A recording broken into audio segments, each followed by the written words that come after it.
Hello दोस्तों, आप सभी का स्वागत है डिजायर है इसमें। जैसे कि आप सब जानते हैं, हमारे फिस्कल सिस्टम और बजटिंग की सीरीज चल रही है और इसका लेक्चर नंबर 6 है। हमने शुरू के 4 लेक्चर में ये सब कवर किया और याद रखिएगा lecture number 1 is base of all the lectures. इसलिए आप लेक्चर नंबर 1 पहले देखिए, इसके बाद सारे लेक्चर देखिए और सारे लेक्चर कंटिन्यूटी में है, तो डोंट ब्रेक द कंटिन्यूटी। सारे लेक्चर कंटिन्यूटी में देखिए, ठीक है। इसके बाद लेक्चर नंबर 5 में हमने डिटेल में फाइनेंस कमीशन जाना, फिर रिकमेंडेशन क्या फाइनेंस कमीशन, 14 फाइनेंस कमीशन की वो भी हमने जाना और 15 फाइनेंस कमीशन के सामने क्या क्या चैलेंजेस होते हैं वो भी हमने थोड़ा बहुत देखने की कोशिश की है, ठीक है। अब लेक्चर नंबर 6 में हम उदय स्कीम के बारे में जानेंगे जो कि 14 फाइनेंस कमीशन की रिकमेंडेशन पे आई है, और फिर फाइनली फिस्कल कंसोलिडेशन के बारे में जानेंगे। It will be a short lecture, so just stay for approximately 10 to 12 minute. I will finish it very soon. और इसके बाद फाइनली हम लेक्चर नंबर 7 और 8 में बजटिंग, ठीक है, कंप्लीट बजटिंग के बारे में जानेंगे कि क्यों हुआ रेल बजट का मर्जर, मेजर हाईलाइट्स क्या थे लास्ट 2 बजट्स के, जेंटर बजटिंग क्या होती है, परफॉर्मेंस बजट क्या है, लाइन आइटम बजट क्या है, आउटकम बजट क्या है, ये सब देखेंगे आगे आने वाले 2 लेक्चर्स में। उसके बाद पूरा जो फिस्कल सिस्टम और बजटिंग का जो चैप्टर है वो कंप्लीट हो जाएगा, ठीक है। तो without wasting any time, let me start with the thing, let me get to the slide. Okay, just give me a minute. Yeah this is the slide, ठीक है। तो फाइनेंस कमीशन हम डिस्कस कर चुके हैं। अब आज हम देखेंगे उदय स्कीम। तो मैं आपको पहले ही बता चुका हूं, जो उदय स्कीम है ये 14 फाइनेंस कमीशन की रिकमेंडेशन पे आई थी। अब आपने देखा वहां पर तो मैंने ऐसा कुछ नहीं बताया कि उदय स्कीम लॉन्च करना थी, कि वहां पर ये बोला गया था सेंट्रल गवर्नमेंट को कि आप एक ऐसी स्कीम लॉन्च करिए जो कि जो स्टेट इलेक्ट्रिसिटी बोर्ड के ऊपर जो इतना कर्जा है, ठीक है, उस वो कम हो सके, ठीक है। उसके लिए फिर गवर्नमेंट ने उदय स्कीम लाई जिसका नाम है उज्जवल डिस्कॉम एश्योरेंस योजना, ठीक है, समझ गए। और ये स्कीम सिर्फ और सिर्फ उसी लोन के लिए अवेलेबल है। देखिए, ये लोन के लिए, लोन को कम करने लाई ना, ये सिर्फ और सिर्फ उसी लोन के लिए अवेलेबल है जो लोन इन लोगों ने 30 सितंबर 2015 तक लिया है। उसके बाद जो भी लोन लेंगे वो उनकी रिस्पॉन्सिबिलिटी, वो जाने, ठीक है, सेंट्रल गवर्नमेंट ने बोल दिया है।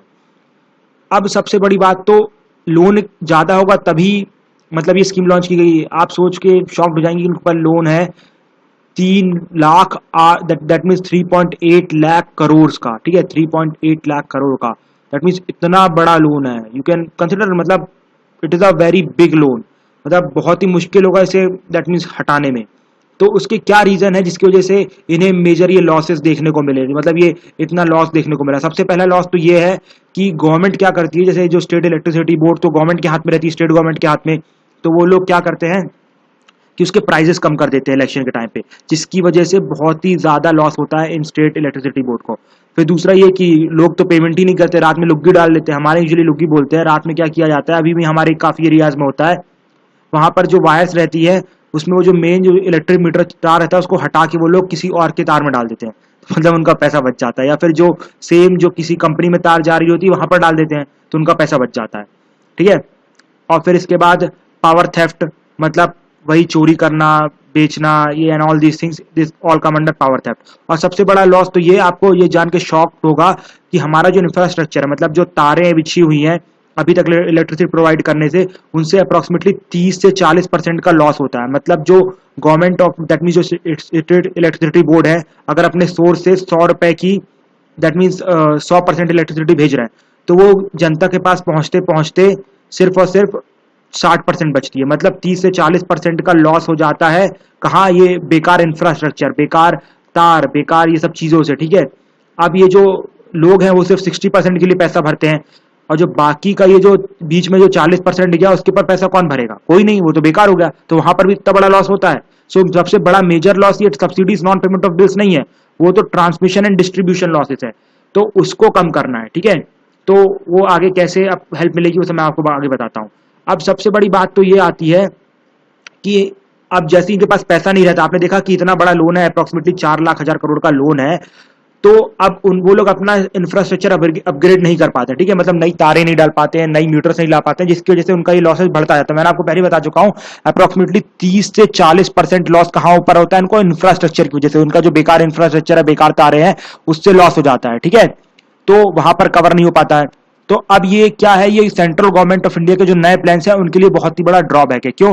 डिजिटल इंडिया पूरा पूरा इलेक्ट्रिसिटी पे बेस्ड है, आप सब जानते हैं। डिजिटली आप तभी काम कर पाएंगे जब पर इलेक्ट्रिसिटी होगी, जब पास इलेक्ट्रिसिटी ही नहीं होगी, इतने लॉसेज होंगे तो कैसे काम कर पाएंगे? आप सोचिए, अगर गवर्नमेंट ऑफ इंडिया इनको लोन देकर रिवाइव नहीं करवाएगी तो एक दिन तो ये पूरी मतलब जो कंपनी डूब जाएगी, ठीक है। तो इसलिए डिजिटल इंडिया के लिए बहुत इंपॉर्टेंट है। और फिर जो गवर्नमेंट का 24/7 इलेक्ट्रिफिकेशन का जो प्रोग्राम है कि हर किसी को मतलब पूरे एक गांव को 24 घंटे 7 दिन बिजली मिले, वो भी उसके भी अगेंस्ट है, अगर ये जो इलेक्ट्रिसिटी कंपनी है वो ड्राइव नहीं कर पाई तो। और ऊपर से ये मेक इन इंडिया जो गवर्नमेंट ऑफ इंडिया का प्लान है, make in India made in India, उसके भी अगेंस्ट है। क्यों उसके अगेंस्ट है? जस्ट बिकॉज जब इंडस्ट्रीज लगेंगी तो वहां पर इलेक्ट्रिसिटी चाहिए ना, जब आपकी कंपनी काम नहीं कर पाई तो इलेक्ट्रिसिटी कहां से प्रोवाइड करोगे, तो ये भी लॉस होगा। और ऊपर सबसे बड़ी बात ये कि जो अभी आपको पता कितनी कंपनियां तो ऐसी हैं कि जहां पर जो लोगों को मतलब पेमेंट दी जा रही है, जो सैलरी दी जा रही है, वो भी लोन लेके दी जा रही है बैंक से। तो अगर मानिए कि अगर वो लोन का पैसा वापस नहीं आ पाया तो क्या होगा? ये जो हमारे बैंक्स है उनका तो ये एनपीए बन जाएगा। एनपीए के लिए मैंने बैंकिंग सीरीज में बहुत डिटेल में कवर किया, क्या कैसे होता है, कैसे सॉल्व करना है, आप वहां जाके देखते हैं। तो आपने देखा कि हाँ, जो बैंक्स का तो एनपीए बन जाएगा ना, तो उनके ऊपर तो फाइनेंशियल प्रॉब्लम हो जाएगी। वैसे हमारे ऊपर इतना एनपीए चल रहा है और ऊपर से अगर इन लोग ने भी ऐसी नौटंकी कर दी तो एनपीए बढ़ जाएगा, समझ गए ना। तो अब उसके लिए फिर गवर्नमेंट ऑफ इंडिया को कोई ना कोई स्कीम तो लॉन्च करनी थी। ऐसा तो हो ही नहीं सकता कि गवर्नमेंट ऑफ इंडिया कुछ स्कीम लॉन्च नहीं करेगी। तो 14th फाइनेंस कमीशन की रिकमेंडेशन ने गवर्नमेंट ने उदय स्कीम लॉन्च की, और ये ऑप्शनल स्टेट के लिए। मैंने आपको बता चुका है कि ऑप्शनल है, अगर आपको समझ में नहीं आया तो लास्ट लेक्चर देखिए, वहां पर आपको समझ में आ जाएगा। लेकिन अब देखिए सबसे बड़ी प्रॉब्लम क्या होती है, ये तो आप समझ सकते हैं, पॉलिटिक्स हर जगह रहती है। आप जैसे मान लीजिए अभी बीजेपी की, दैट मीन्स एनडीए की गवर्नमेंट पावर में है, तो अब जो स्टेट एनडीए वाले हैं वो तो लगातार ये स्कीम को अडॉप्ट कर लेंगे, कोई उनको प्रॉब्लम नहीं होगी। लेकिन जो नॉन एनडीए स्टेट है, ठीक है, for example Karnataka and all the states, वो लोग तो रजिस्ट करेंगे पॉलिटिकली, ईगो प्रॉब्लम, ठीक है, उससे रजिस्ट करेंगे। तो अब वो लोग भी एक्सेप्ट करें, उनके लिए उन्हें कुछ लालच दी जाएगी, क्योंकि सेंट्रल गवर्नमेंट सबका भला चाहती है। क्योंकि सेंट्रल गवर्नमेंट किसी स्टेट की गवर्नमेंट नहीं है, central government is the government of India, ठीक है, हम सब की गवर्नमेंट है। इसलिए अब वो चाहेगी सारे स्टेट भी प्रॉफिट में आए। तो उसके लिए उन्होंने बोला है कि अब जो भी स्टेट इसमें पार्ट लेंगे उनको जो इलेक्ट्रिसिटी मिलेगी, ठीक है। अब देखिए, अब जो स्टेट गवर्नमेंट की इलेक्ट्रिसिटी बोर्ड रहती है वो सारा का सारा इलेक्ट्रिसिटी प्रोवाइड नहीं कर पाती है। अब जो स्टेट गवर्नमेंट इसलिए अब कुछ लोन लेती है, किससे? पीएसयू से, जो सेंट्रल इलेक्ट्रिसिटी बोर्ड रहती है उनसे लोन लेती है कि सर हमें इलेक्ट्रिसिटी लोन में दे दो। तो अब उनको तो मार्केट प्राइस पे ही देंगे, ठीक है, अब सस्ता तो करेंगे नहीं। तो गवर्नमेंट ऑफ इंडिया ने बोला है कि अगर आपको लोन की जरूरत पड़ेगी इलेक्ट्रिसिटी का, तो हम आपको लो इंटरेस्ट पे लोन दिलवा देंगे, मतलब लो इंटरेस्ट पे इलेक्ट्रिसिटी बेच देंगे। साथ ही साथ अगर आप जनरेशन करना चाहते हैं इलेक्ट्रिसिटी का जनरेशन कोल से, तो उसके लिए हम आपको कोल भी सस्ते में दिलवाएंगे। साथ ही साथ जो दीनदयाल उपाध्याय ग्राम ज्योति योजना के अंदर जो गांव है, ठीक है, जिन जिन गांव को इलेक्ट्रिसिटी नहीं मिली है उनमें हम आपको प्रायोरिटी देंगे। मतलब आपके गांव में हम पहले इलेक्ट्रिसिटी प्रोवाइड करवाएंगे, उसके बाद किसी गांव में इलेक्ट्रिसिटी प्रोवाइड करवाएंगे, ठीक है। तो ये सब प्रॉफिट आप सब जानते हैं बहुत ही अच्छे हैं, इसलिए मोस्ट ऑफ द स्टेट ने ये उदय स्कीम को एक्सेप्ट कर लिया है। लेकिन काफी स्टेट ने एक्सेप्ट नहीं किया, लेकिन in future they will accept it, ठीक है। नहीं करेंगे तो उन्हीं का लॉस होगा, ठीक है। तो अब ये उदय स्कीम कैसे काम करने वाली है, देखिए उदय स्कीम के अंदर क्या किया जाएगा। ये जो लोन है टोटल इसको, ठीक है, 100 मान लीजिए 100 रुपए का लोन है, उसको डिवाइड किया जाएगा दो पार्ट में, ठीक है। एक पार्ट रहेगा 75 और दूसरा पार्ट रहेगा 25। जो 75 वाला पार्ट है वो रिस्पॉन्सिबिलिटी रहेगी स्टेट गवर्नमेंट की, ठीक है। स्टेट गवर्नमेंट की रिस्पॉन्सिबिलिटी रहेगी क्योंकि उनका काम था, उन्होंने सब्सिडीज क्यों प्रोवाइड की, क्यों इतनी फ्री में इलेक्ट्रिसिटी प्रोवाइड की, ठीक है। तो इसके लिए 75% उनकी लाइबिलिटी बन गई और 75% लाइबिलिटी रहेगी स्टेट इलेक्ट्रिसिटी बोर्ड की, क्योंकि थोड़ी बात उनकी भी गलती थी, उनका मैनेजमेंट सिस्टम बेकार था, इसलिए उन्हें थोड़ी कम रिस्पॉन्सिबिलिटी। और जो 25% लोन, मतलब ये जो इसका है टोटल 100 रुपए में से, वो देना पड़ेगा पावर सेक्टर कंपनीज को। और जो आप बाकी 75% का लोन है उसके लिए सेंट्रल गवर्नमेंट ने लोगों को बोला है, स्टेट गवर्नमेंट को, आप क्या करो इसकी सिक्योरिटी बना दो, ठीक है। मतलब 75 रुपए की सिक्योरिटी बना दो और दे दो किसको? अपने ये जो बैंक्स है उनको दे दो, और वो आपको क्या देंगे? पैसे दे देंगे। तो आप क्या करना है, जो पैसे मिलेंगे उससे अपना जो भी रिवाइवल है वो कर लेना, अच्छे अच्छे तार लगा देना, ये सब कर लेना। इसलिए आपने देखा कितने स्टेट्स में से, हमारे एमपी स्टेट में यहाँ पर जो नए नए वायर्स ये सब जो होते हैं वो लगना चालू हो गए, जस्ट बिकॉज की एमपी स्टेट गवर्नमेंट ने एक्सेप्ट कर लिया है एंड ऑल थिंग्स हैपनिंग। और एक और चीज ये भी बोला गया है कि जो सिक्योरिटीज जो बैंक्स को मिलेंगी, ठीक है, वो भी गवर्नमेंट सिक्योरिटीज है ना, तो गवर्नमेंट सिक्योरिटीज को एसएलआर का पार्ट रखा जा सकता है, लेकिन वो एसएलआर का पार्ट नहीं रखा जाएगा ये वाली सिक्योरिटीज को। मतलब जो उदय सिक्योरिटीज है उनको आप एसएलआर का पार्ट नहीं रखेंगे, वो अलग से डिस्क्लेमर दे दिया गया, जस्ट बिकॉज कि अगर मान लीजिए ये स्टेट गवर्नमेंट वो पैसा वापस नहीं कर पाई, वो क्योंकि बहुत कम चांसेस है कि स्टेट गवर्नमेंट पैसा वापस करेंगी, मतलब ऐसा नहीं कि नहीं करेगी, मतलब रिस्क तो है ना। ये तो आप जानते हैं कि 75% इज अ बिग अमाउंट, बहुत मुश्किल है देना। तो ऐसा ना हो कि लोगों के पैसे डूब जाए एसएलआर के नाम पे। अब कैसे एसएलआर के नाम पे लोगों के पैसे डूबेंगे, उसके लिए आप मेरा लेक्चर दे सकते हैं एसएलआर के ऊपर, ठीक है, लेक्चर नंबर 2 बना हुआ है। और let me remind you one more thing कि एक कमेंट आई थी एसएलआर वाले लेक्चर के ऊपर कि उसमें ये बोला गया था कि मैंने उसमें बोला है कि एसएलआर बैंक्स अपने पास नहीं, मतलब आरबीआई के पास रखेंगे। देखिए मेरा वो मतलब नहीं था। देखिए मैं चाहता हूँ कि हिंदी मीडियम और इंग्लिश मीडियम दोनों बच्चों को समझ में आए, ठीक है, सिर्फ ना कि इंग्लिश मीडियम वालों को समझ में आए। तो मैंने सिर्फ वर्ड ऐसा यूज किया जिससे कि जो जिस बंदे ने कमेंट किया उसे लगा कि मैं बोल रहा हूँ कि आरबीआई के पास सिक्योरिटी रखना है, ठीक है। ये कॉमन सी बात है कि जब आप आरबीआई से सिक्योरिटी खरीदेंगे, आप अपने पैसे देख के सिक्योरिटी खरीद रहे हैं। फॉर एग्जाम्पल अगर आप किसी के पास दुकानदार के पास जाते हैं, अगर आप एप्पल खरीद रहे हैं तो आप एप्पल दुकानदार के पास रखने को थोड़ी ना दे देंगे, रखेंगे तो अपने पास ना। तो एसएलआर अपने पास ही रखा जाता है, ठीक है। आई थॉट कि यू मस्ट बी नोइंग, इसलिए मैंने नहीं बताया, ठीक है। सो आप मेरी तरफ से बुरा मत समझिएगा जिस बंदे ने कमेंट की थी, I don't know his name because उसकी ID something it was different. So I want कि आपके अगर डाउट हो तो आप पूछिए, मतलब आप इस टाइप की कमेंट मत कीजिए कि desire ice improve your knowledge and all these things. ये हमारी कंप्लीट जो कंपनी है उसके अगेंस्ट हो जाता है, मतलब उसके अगेंस्ट बोला जाता है। इससे हमारे जो टीचर्स हैं हम सबका मोरल डाउन होता है कि अरे हम तो केपेबल ही नहीं है पढ़ाने के, तो हमारे जो भी फ्यूचर के लेक्चर्स है वो भी अफेक्ट होंगे, ठीक है। अब हमें भी ऐसा लगेगा कि नहीं यार हम पढ़ाने के लायक ही नहीं, तो लेक्चर्स बंद कर दे, ठीक है। इस टाइप की जो प्रॉब्लम्स आती, तो आपको अगर डाउट हो, अगर आपको ऐसा लगा कि नहीं अगर मैंने ऐसा मेंशन नहीं किया, तो आप सीधे पूछ सकते थे कि सर ऐसा ऐसा मैंने सुना है, ऐसे कि फॉर एसएलआर के नाम पे पूछ सकते थे, सर मैंने सुना है कि बैंक्स अपने पास रखते हैं, तो आप पूछ सकते थे, मैं I could have replied you instantly. तो आप ऐसा मत करिए, ठीक है। मतलब आप that means as a UPSC aspirant पूछिए, मतलब आप एक एडमिनिस्ट्रेटर बनने वाले हैं, आप मतलब एक गांव वाले की तरह या फिर किसी रोड छाप की तरह नहीं कि सीधा चिल्लाने लगे आप। You don't have to like that, ठीक है। आपको सीधे सीधे पूछना है कि सर ऐसा ऐसा डाउट है, आप बता दीजिए सही है कि नहीं है। अगर सही होगा तो आई विल एक्सेप्ट इट कि हाँ ये आपका डाउट सही है, I will that means correct your doubt कि हाँ जो आपने बोला वो सही है, ठीक है। तो डोंट गेट मी रॉन्ग।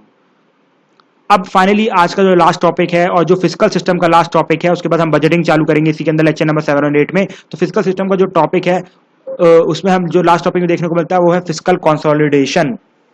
मैं आपको फिजिकल कंसोलिडेशन का मतलब पहले ही बता चुका हूं। फिजिकल कंसोलिडेशन का मतलब होता है कि गवर्नमेंट ने अब डिसाइड कर लिया कि नहीं भाई अब तो बहुत खर्च कर लिया, बहुत फ्री में पैसा उड़ा दिया, हमें देश का डेवलपमेंट करना है, इसके लिए हमारा जो बेमतलब का फिजूल का खर्चा है उसको हमें कम करना पड़ेगा, उसी को हम बोलते हैं फिजिकल कंसोलिडेशन। तो सबसे पहली बात तो ये आती है कि गवर्नमेंट ने ऐसा क्यों सोच लिया, मतलब नेताओं को अच्छा पैसा मिल रहा था, नेताओं ने सोच लिया कि नहीं यार अब कम करना है, मतलब वो तो बेकार चीज हो गई, मतलब उनको कम पैसा मिलेगा। तो काफी लोग तो अगेंस्ट थे इसके, क्योंकि लोग नेताओं को कम पैसा मिलेगा, नेताओं को सिर्फ मतलब जो बेकार चोर नेता होते हैं, मैं अच्छे नेताओं की बात नहीं कर रहा हूँ, बाकी most of the that means politicians are good but some are चोर ऑल्सो, ठीक है। तो ऐसा उन्होंने क्यों सोचा, उन्होंने इसलिए ऐसा सोचा कि देखिए अगर फिजिकल डेफिसिट बढ़ता जाएगा तो उससे क्या होगा कि बोरोइंग बढ़ती जाएगी, बोरोइंग बढ़ती जाएगी तो हमें लगातार हमारा इंटरेस्ट पेमेंट बढ़ता जाएगा, तो हमारा फिजिकल डेफिसिट कभी कमी नहीं होगा, और जो हमारा जो मैक्सिमम पैसा वो कहाँ चला जाएगा, बोरोइंग का जो इंटरेस्ट पेमेंट है वो देने में चला जाएगा। तो हमारे पास बहुत ही कम रिसोर्स रह जाएंगे जिससे कि हम अपने देश का डेवलपमेंट कर सके, ठीक है। और डेवलपमेंट नहीं करेंगे तो हमारे यहाँ पर अनएम्प्लॉयमेंट की प्रॉब्लम आ जाएगी, और फिर धीरे धीरे हमारा प्रोडक्शन नहीं होगा। ये सब प्रॉब्लम से क्या होगा कि हमारी जो मास है वो पूरी तरीके से हमारे खिलाफ ही विद्रोह कर देगी, ठीक है। इस टाइप की प्रॉब्लम आ सकती है, इसलिए हमें फिजिकल डेफिसिट कम करना है, मतलब फिजिकल कंसोलिडेशन कम करना है, मतलब फिजिकल कंसोलिडेशन करना है, ठीक है। फिर दूसरा ये कि मैंने आपको बताया था कि क्रेडिट रेटिंग जो क्रेडिट रेटिंग एजेंसीज है वो हमारी रेटिंग गिरा देंगे, ठीक है। जब हमारी रेटिंग गिरा देंगे तो हमें जो लोन है वो महंगा मिलेगा, तो वो भी हमारे लिए अच्छा नहीं है। फिर साथ ही साथ ये आपको बता चुका कॉस्ट ऑफ बोरोइंग इंक्रीज हो जाएगी, ठीक है। तो ये सब रीजन है जिसकी वजह से जो गवर्नमेंट है उसने डिसाइड किया कि अब हम फिजिकल कंसोलिडेशन करेंगे। लेकिन आपको तो सबसे पहले ये समझना पड़ेगा कि हमारे यहाँ इतना लोन आ क्यों गया, मतलब क्या रीजन से जिससे इतना लोन बढ़ गया हमारे पास। पाकिस्तान के पास लोन है वो हम जानते हैं कि वो लोग तो हमें मारने के लिए लोन लेते हैं, लेकिन हमने तो ऐसा कुछ नहीं किया, तो हमारे पास लोन इतना क्यों बढ़ गया। देखिए हमारे पास लोन क्यों बढ़ गया, सबसे पहली बात तो फिजिकल डेफिसिट क्यों बढ़ा, फिर रेवेन्यू डेफिसिट क्यों बढ़ा। देखिए फिजिकल कंसोलिडेशन मतलब करना कि आप रेवेन्यू डेफिसिट और फिजिकल डेफिसिट को कम करें, ठीक है। फॉर्मल वे में आप ये कहेंगे कि एफडी घटाना आरडी घटाना इस फिजिकल कंसोलिडेशन। तो समझते हैं कि हमारे यहाँ हाई एफडी क्यों था। सबसे पहला रीजन तो ये है, आप सब जानते हैं कि जैसे ही 1947 के बाद हमें आजादी मिली तो हमारे यहाँ पर एक भी ऐसा प्राइवेट इन्वेस्टर नहीं था जो कि बड़ी बड़ी इंडस्ट्रीज लगा सकता था, बड़ी बड़ी आयरन एंड स्टील इंडस्ट्री लगा सकता था, सबके सब छोटी मोटी इंडस्ट्री लगा सकते थे, हमारे पास इतना पैसा ही नहीं था। तो गवर्नमेंट ने सोचा कि अब कोई इंडस्ट्रियलाइजेशन नहीं करेगा तो हम ही इंडस्ट्रियलाइजेशन करेंगे। इसके बाद गवर्नमेंट ने हैवी इंडस्ट्रियलाइजेशन चालू किया, तो अब हैवी इंडस्ट्रियलाइजेशन करने के लिए मशीन की जरूरत थी। अब मशीन तो हमारे यहाँ डेवलप हो नहीं रही थी, वो तो हमें बाहर से मंगवानी थी, तो उसके लिए हमने बहुत बोरो किया, मतलब बहुत उधार लिया, फिर उसके बाद मशीन खरीदी। तो आपने देखा कि हमारा एफडी बढ़ गया। साथ ही साथ हमारे इंफ्रास्ट्रक्चर नहीं थे, अंग्रेजों ने सिर्फ वहीं पर रेल की ट्रैक बिछाई थी जहां पर उनका हित निकलता था, मतलब कश्मीर में नहीं थी, फिर यूजुअली जो मध्य प्रदेश वाले रीजन में जहां पर रिसोर्सेज कम थे वहां पर नहीं थी, फिर हमारे नॉर्थ ईस्टर्न रीजन में नहीं थी, क्योंकि वहां पर उनको ज्यादा फायदा ही नहीं होता था, ठीक है। तो वहां पर उन्होंने इंफ्रास्ट्रक्चर डेवलप नहीं किया। तो गवर्नमेंट ऑफ इंडिया को तो पूरे इंडिया में डेवलप करना था, उसके लिए हमें बहुत पैसे की जरूरत पड़ी, क्योंकि हमारे पास ज्यादा पैसा था नहीं, ठीक है। अंग्रेज सब हमारे यहाँ से लूट के ले गए थे, तो अब हमें उसी से दोबारा वही भीख मांगनी पड़ी, तो सेम दोबारा हमें ये पैसों की जरूरत पड़ी, ठीक है। इसलिए हमारा एफडी बढ़ गया। अब रेवेन्यू डेफिसिट क्यों बढ़ गया, जस्ट बिकॉज की अब हमें इकोनॉमिक डिस्पैरिटी कम करनी थी, अब उसके लिए लोगों को एजुकेशन और हेल्थ देनी थी, उसके लिए हमने क्या किया, वेलफेयर स्कीम्स चालू की, अब सब्सिडीज चालू की। याद है ना आपको, वेलफेयर स्कीम और सब्सिडीज रेवेन्यू एक्सपेंडिचर का पार्ट है। अब इन दोनों प्रॉब्लम को हैंडल करने के लिए हमने ये वेलफेयर स्कीम और सब्सिडीज चालू की, जिसकी वजह से अब उसके लिए पैसा चाहिए था, उसके लिए हमने बाहर से पैसा मांगा, ठीक है, तो जिसकी वजह से हमारा ये रेवेन्यू डेफिसिट भी बढ़ गया। तो आपने देखा फिस्कल डेफिसिट और रेवेन्यू डेफिसिट हमारा जेन्युइन प्रॉब्लम से बढ़ा। जब तक आप समझ रहे थे कि किसी गवर्नमेंट ने इतना उड़ा दिया होगा, ऐसा नहीं था, गवर्नमेंट को जरूरत थी इतना खर्च करने की, गवर्नमेंट पैसा खर्च नहीं करती तो आज हमारे यहाँ इतना डेवलपमेंट कैसे होता। आज इंडिया एक हाईली ग्रोइंग डेवलपिंग कंट्री है just because of these reason, because हमने इंडस्ट्रियलाइजेशन किया, हमने इंफ्रास्ट्रक्चर डेवलप किया, हमने एजुकेशन पे खर्चा किया, हमने हेल्थ पे खर्चा किया, इसलिए आज हम इतना आगे हैं। ठीक है, आज हम चाइना को टक्कर दे रहे हैं just because of these things, इसलिए वो पैसा खर्च करना बहुत ही जरूरी था, उसमें कुछ गलत नहीं किया गवर्नमेंट ने। लेकिन प्रॉब्लम क्या थी कि इतना करप्ट एडमिनिस्ट्रेशन था, इतने करप्ट लोग थे, अभी भी इतने करप्ट लोग हैं कि टैक्स ही नहीं देते हैं। ठीक है, मतलब टैक्स बचा के क्या कर लोगे यार, मतलब अगर मान लीजिए देश डूब गया तो आपका पैसा तो वैसे ही खर्च हो जाना है, इसलिए अब टैक्स दे दो तो गवर्नमेंट बहुत आराम से ये लोन दे पाएगी, रिवाइवल हो पाएगा हमारी कंट्री का और हम चाइना को टक्कर देंगे, चाइना को हम बहुत आराम से पीछे कर पाएंगे। अमेरिका जैसी कंट्री को इंडिया पीछे कर सकता है, कोई इशू नहीं है अगर जितना हमारे पास पैसा हो, क्योंकि हमारे पास टैलेंट तो बहुत भर भर के है। ठीक है, so this is how government has to do. लेकिन अब फाइनली अब आरडी तो हमें जीरो लाना है। ठीक है, आरडी जीरो क्यों लाना है, बिकॉज मैंने आपको गोल्डन रूल बताया है कि गवर्नमेंट चाहती है कि अब जो भी हमारा लोन ले वो सिर्फ और सिर्फ कैपिटल फॉर्मेशन के लिए, मतलब इंडस्ट्री को डेवलप करने के लिए, इंफ्रास्ट्रक्चर को डेवलप करने के लिए, उसी के लिए बस लोन ले, और बाकी जो आरडी मतलब सब्सिडीज देना गवर्नमेंट बंद कर दे, वेलफेयर स्कीम्स गवर्नमेंट बंद कर दे। ठीक है, ये सब गवर्नमेंट चाहती है। सो अब उसके लिए क्या क्या गवर्नमेंट कर सकती है, सबसे पहला तो जो उनकी मिनिस्ट्रीज और ब्यूरोक्रेसी है, ठीक है, जो हम जैसे लोग हैं उनको कम कर दिया जाए। क्यों कम कर दिया जाए, अगर उनको कम करेंगे तो ऑटोमेटिकली उनको पेमेंट कम देनी पड़ेगी, पेमेंट कम देनी पड़ेगी तो ऑटोमेटिकली आप समझ सकते हैं कि हमारा जो लोन है वो कम हो जाएगा। ठीक है, हम लोन कम लेंगे।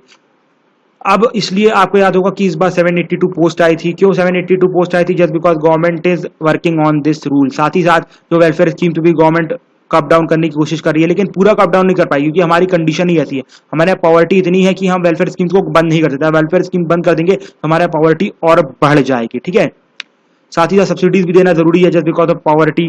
साथ ही साथ गवर्नमेंट ऑफ इंडिया ने टैक्स रूल्स को सिंप्लीफाई किया कि लोग और टैक्स दे। देखिए काफी लोग टैक्स देना चाहते हैं लेकिन टैक्स नहीं दे पाते, वो लोग करप्ट नहीं है, वो लोग टैक्स नहीं दे पाते क्योंकि रूल ही इतने टफ है कि लोग सोचते हैं कि कौन टैक्स के लाइन में लगे भाड़ में जाए।